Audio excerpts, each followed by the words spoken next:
ताज्या बातम्यांसाठी महान करेला सबस्क्राइब करा आणि बेल आयकॉनला क्लिक करा। वक्फ प्रॉपर्टी ही मुस्लिमांची धार्मिक प्रॉपर्टी आहे, परंतु भाजपा हे मानायला तयार नाहीत। लाखे पाटील।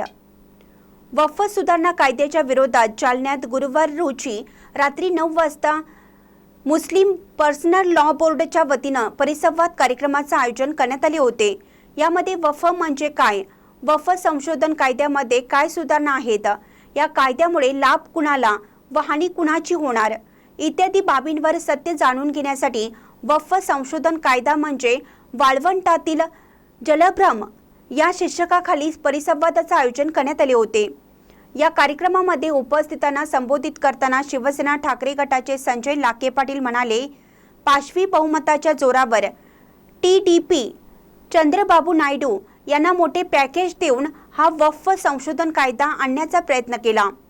वक्फ संशोधन कायदा हा केवळ मुस्लिमांच्याच विरोधात नसून तो ख्रिश्चन, बौद्ध, जैन इत्यादी अल्पसंख्याकांसाठी सुद्धा घातक असल्याचं लाखे पाटील म्हणाले। पाहूया पुढे काय म्हणतात ते।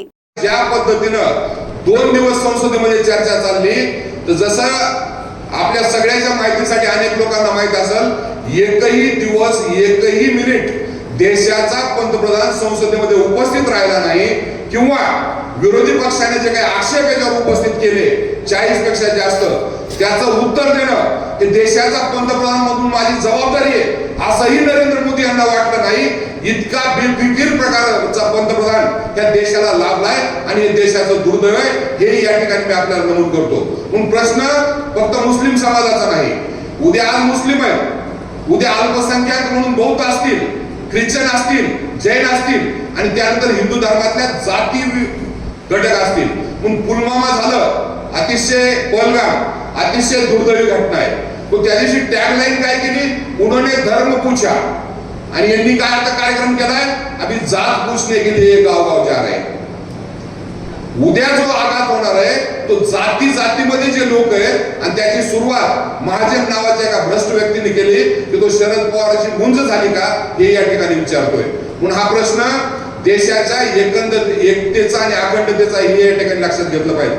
जी काही गंगा जमुना तहजीब आहे त्यामुळे हा देश एक आहे आणि आपण या ठिकाणी एक राहतो, ती यांना उद्ध्वस्त करायची, देशाची आणखीन एक फाळणी करण्याचे षडयंत्र आहे आणि त्याची सुरुवात वक्फ बिलापासून या ठिकाणी केलेली आहे। आणि सुदैवानं ज्यावेळेस संजीव खन्ना यांनी हा प्रश्न विचारला, त्यानंतर देशाचे उपराष्ट्रपती जे संविधानिक पदावर बसलेले आहेत, त्यांनी स्वतःच्या पदाची गरिमा न ठेवता, न राखता सर्वोच्च न्यायालयाच्या न्यायमूर्तीवर टीका करायचा प्रयत्न केला। एकदा नाही, वारंवार प्रयत्न केला। आणि भारतीय जनता पक्षाचं माझ्या भाषेमध्ये एक पिसाळलेला कुत्रा म्हणून निशिकांत दुबे आहेत, ते कुणावरही सोडले जातात। त्यांना त्यांचा जो काही हँडलर आहे त्यांनी बरोबर सोडला आणि सातत्याने सर्वोच्च न्यायालयावर टीका करण्याचा, लाईन सोडून टीका करण्याचा प्रयत्न निशिकांत दुबे यांनी केला, कारण की त्यांना सर्वोच्च न्यायालयाला लाईन मध्ये आणायचंय आणि हा काही वक्फ बोर्डाचा निर्णय तो आपल्या विरोधात जाऊ नये या दृष्टिकोनातून त्यांना मांडणी करायची।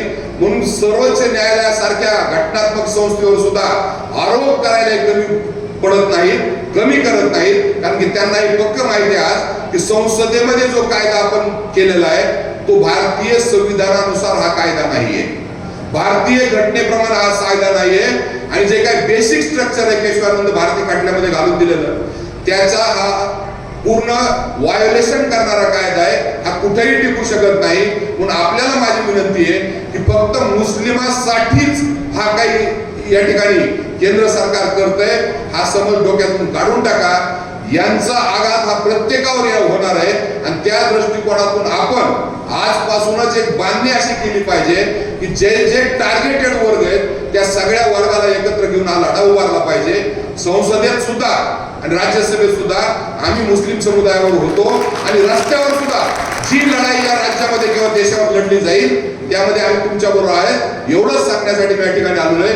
आजच्या महाराष्ट्र दिनाच्या आणि जागतिक कामगार दिनाच्या मी आपल्याला सगळ्याला शुभेच्छा देतो आणि आम्ही आपल्या बरोबर आहोत। आपण जी लढाई लढाल, मुस्लिम पर्सनल बोर्ड जर काही निर्णय देईल, तर त्यांच्या अनेक बैठका मी मुंबईमध्ये सुद्धा केल्या आहेत, तर त्यामध्ये आम्ही तुमच्या बरोबर आहोत, एवढंच या ठिकाणी मी सांगतो आणि थांबतो। जय हिंद, जय महाराष्ट्र।